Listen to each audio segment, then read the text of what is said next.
చేయవలసింది ఈరోజు ఒకటి జనవరి 8వ తారీఖు ఈరోజు ఇంకా సంవత్సరం మొత్తం మన ముంగటుంది ఇంకా 360 రోజులు దాదాపు 358 రోజులు మన ముంగటున్నాయి ఈ 350 రోజులు మనం చేయాల్సిన పనుల్లో ఒకటే రైతు భరోసా విషయంలో రేవంత్ రెడ్డి చేస్తున్న మోసాన్ని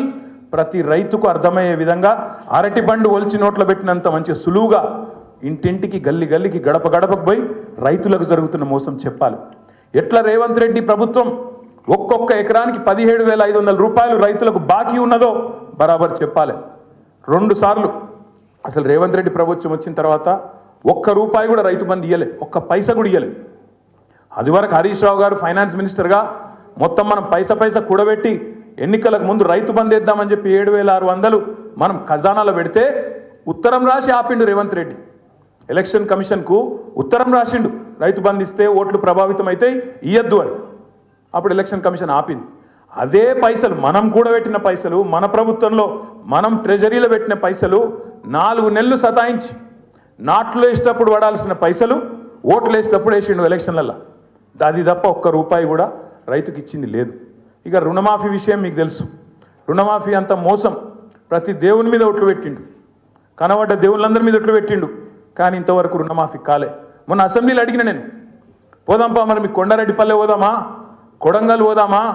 ఒక్క దగ్గర నన్న 100% రుణమాఫీ అయిందని చెప్పి రైతులు చెప్తే రాజకీయ సన్యాసం తీసుకొని రాజీనామా చేసి ఆడికెళ్ళి పోతామని చెప్పినాం కానీ కుయ్యి లేదు కయ్యి లేదు ఎందుకంటే ఆయనకు కూడా తెలుసు పోని పాపం ఆ పార్టీలోకి అబద్ధాలు చెప్పుట్ల ట్రైనింగ్ అన్న చక్కగా ఇచ్చినట్టు అది కూడా ఇవ్వలేదు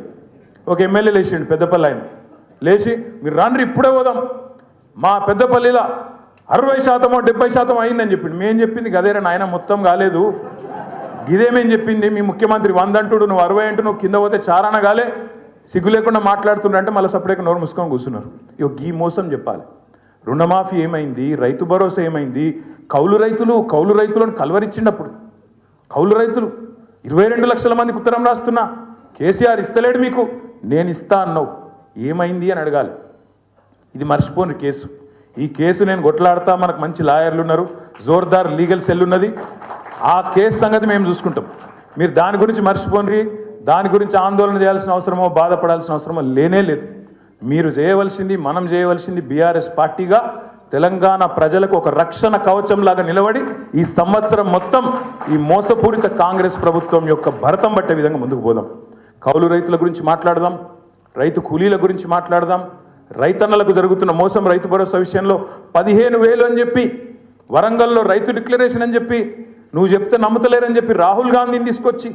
ప్రియాంక గాంధీని తీసుకొచ్చి వాళ్ళ నోటమ్మడ కూడా అబద్ధాలు చెప్పించి ఇవాళ గొంతు కోసినావు కదా రైతులది దాని గురించి మాట్లాడదాం ఉద్యోగస్తులకు ఇవాళ భూమితోని సంబంధం కట్ చేస్తున్నావు ఉద్యోగస్తుడైతే ఆయన కట్ చేయన్న వెంటనే రైతు బంధు ఆయన మరి రైతు బిడ్డ కాదా రైతు బిడ్డకు రైతుతోని భూమితోని సంబంధం కట్ చేస్తావా వాళ్ళ అమ్మనో నాయననో చేస్తున్నారు వ్యవసాయం నీకేం నచ్చింది కట్ చేస్తా అంటాడు రుణమాఫీ ఇవాళ ఎక్కడ కూడా ఏ ఊరికన్నా పోదాం చారాననో 30 పైసలు అయింది ఇంకా 70 పైసలు బాకీ ఉన్నాడు చేస్తలేడు అందులో కూడా మళ్ళీ కటింగ్లు పెడుతున్నాడు ఉద్యోగులకు పీఆర్సీ లేదు ఇప్పుడే నేను చూసిన ఇక్కడికి వచ్చినప్పుడు నేను హరీష్ రావు గారు ఒక ఏఎస్ఐ మహబూబ్నగర్ ఆయన పేరేందో సాదిక్ ఖాన్ ఏదో ఉంది ఖాన్ సాబ్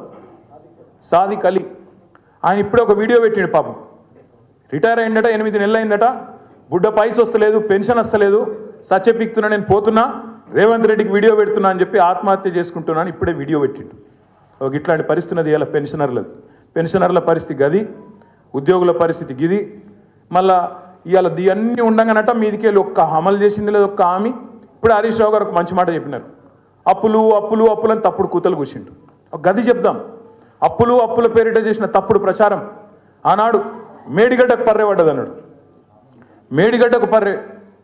నేను మొన్న చెప్పినా మళ్ళీ చెప్తున్నా మేడిగడ్డ ఈరోజు ఒక పెద్ద భూకంపం వస్తే కూడా తట్టుకొని బ్రహ్మాండంగా నిలబడ్డది 28 లక్షల క్యూసెక్కుల వరద వస్తే కూడా తట్టుకొని నిలబడ్డది ఇవాళ పడ్డది పర్రె మేడిగడ్డకు కాదు నీ పుర్రెకు పడ్డది నీకు బుద్ధి లేదు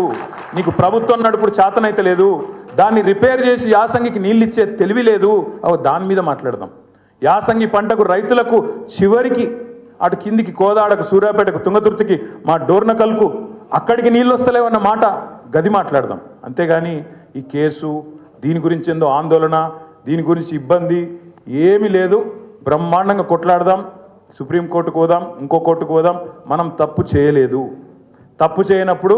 ఎవ్వడికి భయపడే అవసరం లేదు. బరాబర్ న్యాయ పోరాటం చేద్దాం. హైదరాబాద్ ప్రతిష్ట పెంచడానికి, తెలంగాణ ప్రతిష్ట అంతర్జాతీయంగా ఇనుమడింపజేయడానికి ప్రయత్నం చేసినాం తప్ప ఒక రూపాయో అరపై